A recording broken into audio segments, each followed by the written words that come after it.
when the beloved church choir director, Mr. Leonard Dorsey, suddenly steps down without warning, suspicions stir.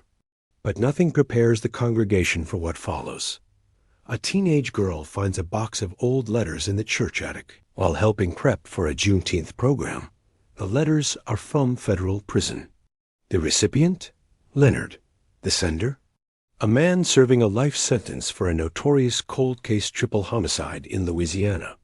Before we uncover today's case, a quick reminder.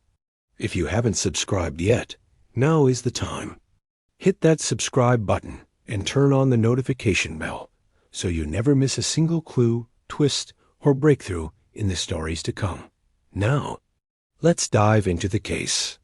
It started with a box that wasn't supposed to be found. Ava Carter had only agreed to help with the Juneteenth youth recital because her mama asked her to. It was hot, she was annoyed, and she hadn't set foot inside Mount Bethel AIM Church since last Easter, when Reverend Graham had asked everyone under 30 to turn down their sin levels like they turned down them TikTok videos. She hadn't laughed, but she'd walked right out. Still, when her mama called her stubborn and said the church needed volunteers to clean out the storage room above the choir loft, Ava showed up. With a mop, a water bottle, and the kind of attitude only a 26-year-old woman with 2 degrees and no full-time job could bring.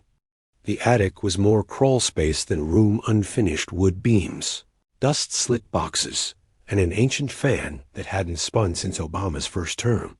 Ava stood there, swatting spiderwebs with a broomstick, when she found it. A rusted blue filing cabinet with Mount Bethel Music Ministry scribbled in faded Sharpie. She almost ignored it. But one drawer was slightly open, wedged by something thick. She tugged. The thing jammed inside wasn't a music folder like the others. It was a bundle of prison letters, still bound with a string and stained in places like they'd survived a flood or worse.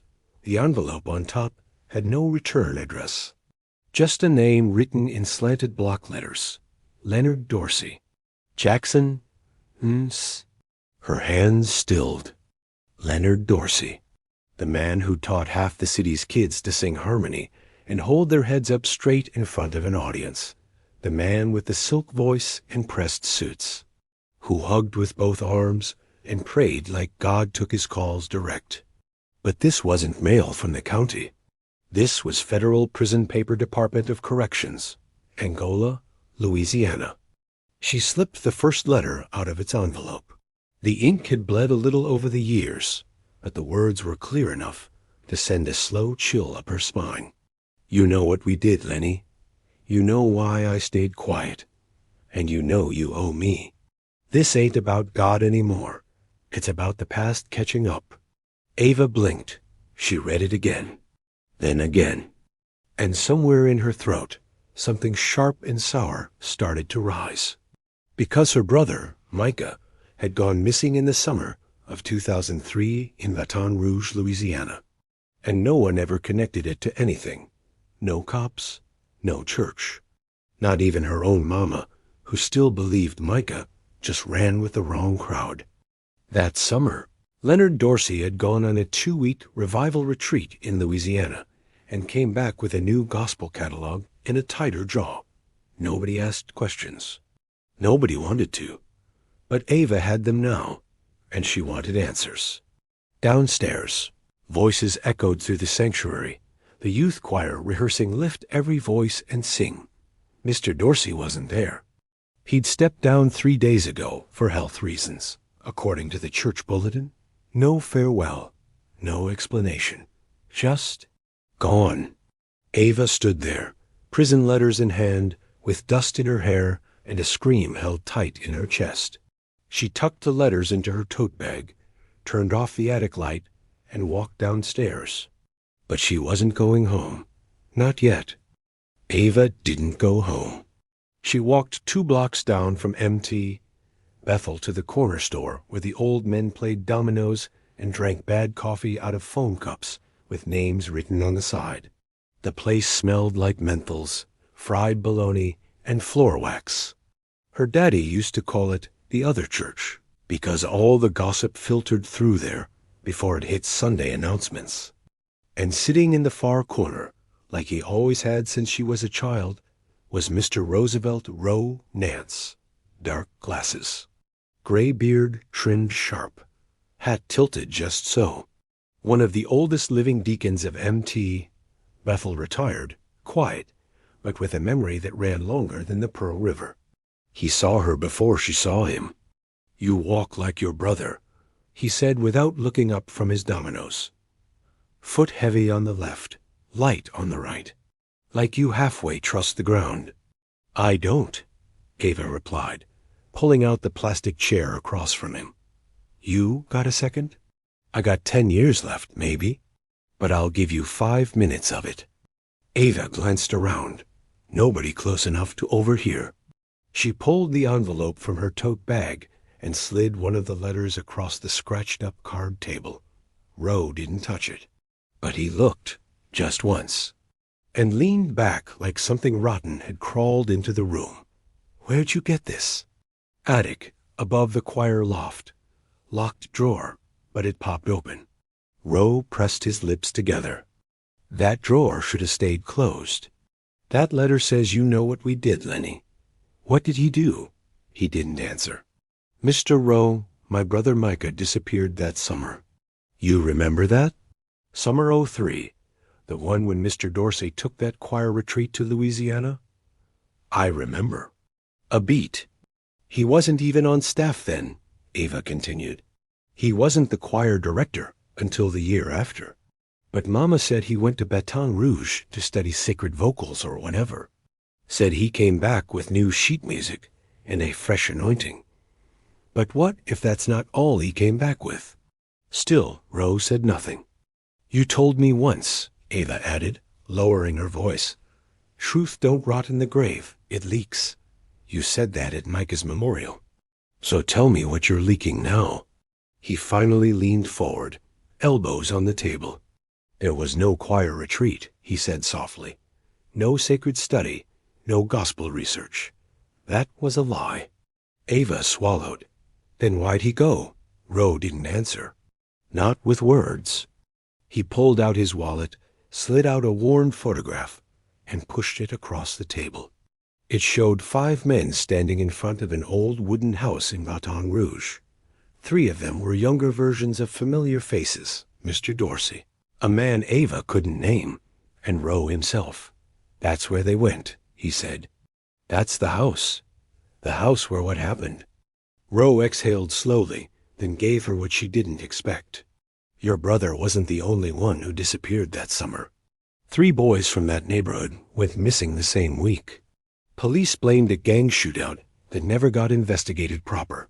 But that house," he tapped the photo, "that house is where it started."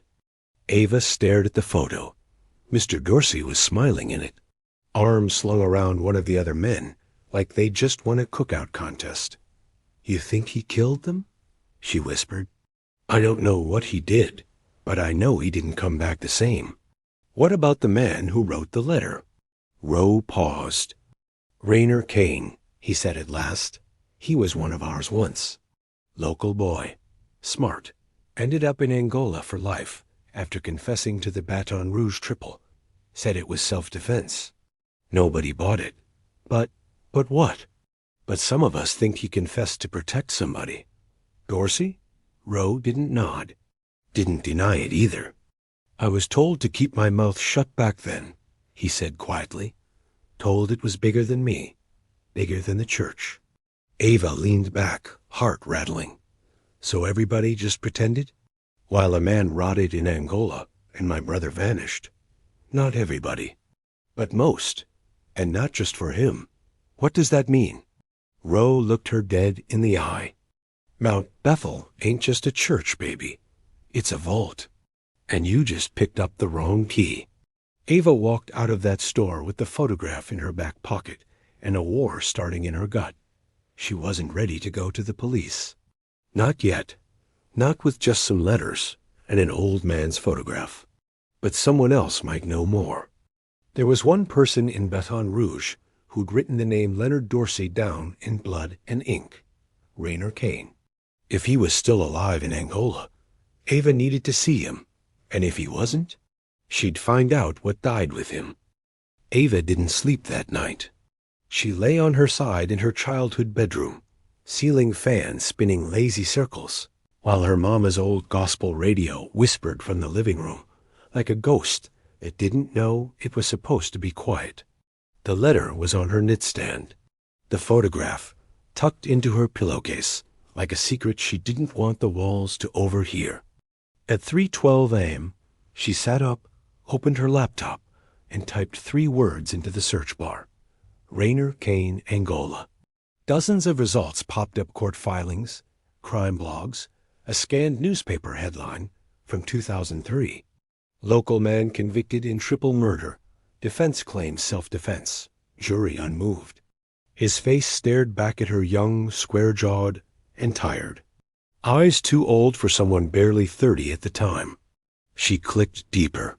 One article mentioned that Kane never implicated anyone else, even when offered a plea deal. Another noted he was once a rising tenor in the Bethel Circuit Choir Association. That caught her breath. By sunrise, she had his inmate number. By 9 a.m., she was on the phone with the Louisiana State Penitentiary Visitor Processing Unit, answering questions in a voice she barely recognized as her own. Relation to the inmate? ... None. But I believe he has information connected to a missing person from 2003. There was a long pause on the other end. I'm sorry, ma'am. Unless you're legal counsel, clergy, or immediate family, that kind of visit's up to him. If he doesn't add you to the approved contact list, we can't let you in.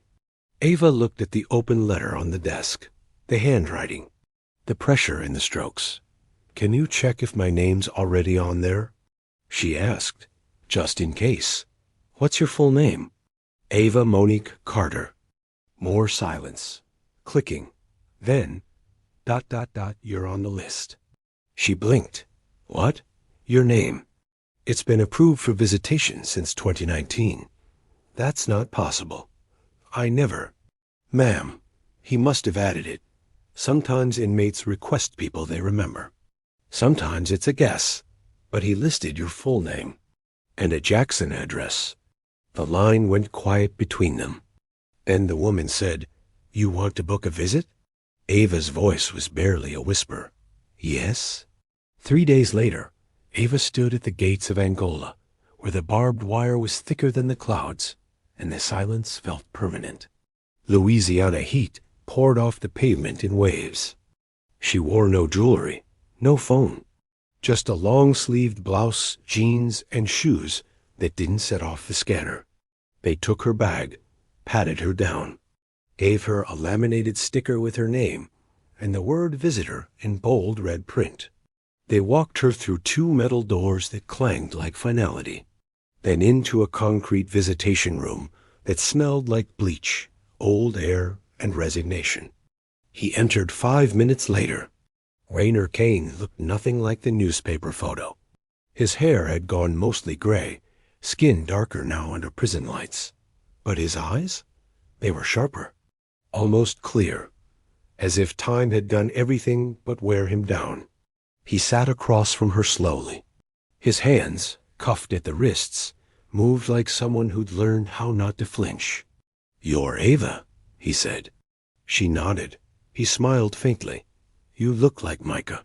Her breath caught. You knew him? He leaned forward. He was the reason I didn't kill Leonard Dorsey when I had the chance. Ava stared. I need you to tell me everything, she said.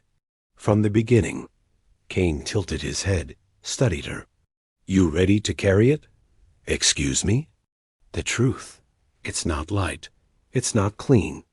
And once it's on you, it doesn't come off. I've been carrying silence for 20 years. Let's try something else. He leaned back in his chair, closed his eyes for a moment. When he opened them, something shifted in his face, like a gate had been lifted. We were all at that house, he said slowly. Me, Leonard, Roe, and a man named Vernon Chase. Micah too, but he wasn't supposed to be there. He'd followed us from the corner store. Thought we didn't see him. Followed you where? To a deal that wasn't ours to make. Vernon had stolen from some boys out of New Orleans. Thought he could flip the product. Leonard vouched for him. I said no. Roe walked. And Micah saw it? Kane nodded. Saw more than that. Saw the fight. The shots, the panic. He ran. Ava's hands were shaking under the table. He didn't die there, Kane said. He escaped. But he knew Leonard pulled that trigger. Vernon caught one too. But Leonard made it look like I did it all. Dropped the gun behind my car. Told the cops I went crazy. Why? Because he had a name to protect. And I had a record from a fight in Baton Rouge that already had me on watch. They'd believe him over me. And they did. But why add my name to your list? Kane looked her dead in the eye. Because he ain't done. That letter you found? It wasn't the only one. He's been trying to tie up loose ends. Micah might still be alive, if he is Leonard's looking for him. Ava felt the walls tip. Where would Micah go? She whispered. Kane gave a slow, sad smile. Last time I saw him, he said he was heading north. Somewhere cold enough to forget. That was his exact phrase. But I know Micah. He don't forget. He just waits. Ava stood slowly, throat burning. Thank you, she whispered. Kane leaned back. You tell Roe I said the sins still stink, even if you bury them deep. Tell him I remember everything. Outside, Ava exhaled for what felt like the first time in hours. She pulled out her phone from the locker and looked up the last place Micah had mailed a postcard from. Buffalo, New York. And with her thumb hovering over her contacts, she pressed call on a number she hadn't dialed in years. Uncle Delroy, her daddy's estranged brother. Last known address, East Side, Buffalo. If Micah was alive, someone up there might know. But someone else might already be searching. Snow clung to the edges of the East Side sidewalks like frostbite that wouldn't let go. Ava stepped off the bus in Buffalo with a satchel over her shoulder, a folded coat zipped tight, and a name that hadn't been said out loud in years. Delroy Carter hadn't spoken to Ava's family since the funeral of her grandfather. Something about inheritance and pride. Ava barely remembered. She was 10 at the time. But if Micah had run north to disappear, Delroy was the only relative in that direction who might have known. She found him through a mechanic's registry. Still ran a small shop off Bailey Avenue. When she stepped inside, she knew immediately. The man behind the counter had Micah's jawline. Delroy looked up, wrench in hand, and frowned like he was staring at a memory that had finally grown legs. You, Ava? He asked. She nodded. He motioned her into the back room. Didn't ask questions in front of the other men. When the door shut, she pulled the photograph and letters from her bag and laid them gently on the workbench like evidence at a trial that had waited 2 decades. I think Mike is alive, she said, and I think he's still in danger. Delroy looked down at the letters, at the photograph, at her. Then slowly, he walked to a metal cabinet in the corner, unlocked it, pulled out a manila folder with a name scrawled in faded blue ink, M. Carter 2003. Inside were 6 postcards. 3 had never been mailed. 1 had been forwarded from Baton Rouge to an address in Rochester. 1 was stamped from Erie, Pennsylvania. The last was blank. Micah stayed with me for 8 weeks that summer, Delroy finally said. Showed up skinny, paranoid, shaking. Wouldn't tell me much. Just said he saw something he wasn't supposed to. Something at a church retreat gone wrong. Did he mention Leonard Dorsey? Delroy's face darkened. All he said was, never trust a man who hides behind a choir. Then he vanished again. Left me this. He handed Ava a scrap of paper. On it, in Micah's looping script, were just 3 lines. He killed them. He thinks no one saw. But God wasn't the only witness. Ava swallowed hard. Her chest ached with clarity. Do you know where he went next? Delroy shook his head. But he always called on Christmas. Blocked number. Just enough to hear our voices. Society was okay. That's all. She nodded, gripping a letter like a lifeline. Back in Jackson 2 days later, Ava stepped into the sanctuary of Mount Bethel alone. It was Friday. The church was quiet. But Leonard Dorsey was there, standing in the pulpit, singing. Soft, low. A hymn Ava hadn't heard since childhood, his eyes on the sparrow. He turned when he heard the door creak. His smile was automatic, warm, practiced, and it faded. "You've been looking where you shouldn't," he said quietly. "You shouldn't leave letters in unlocked drawers," she answered. "You open something you don't understand." "I understand more than enough." He stepped down from the pulpit, slow and careful, like he was stepping into court. "I never meant for any of it to touch your family." "But it did," Ava snapped. "Micah saw you pull the trigger. He saw you frame Raynor Kane. He saw you run." "And where is Micah now?"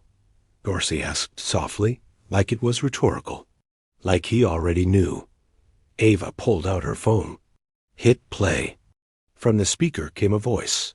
Older, weathered. "If she's hearing this, that means I'm not hiding anymore."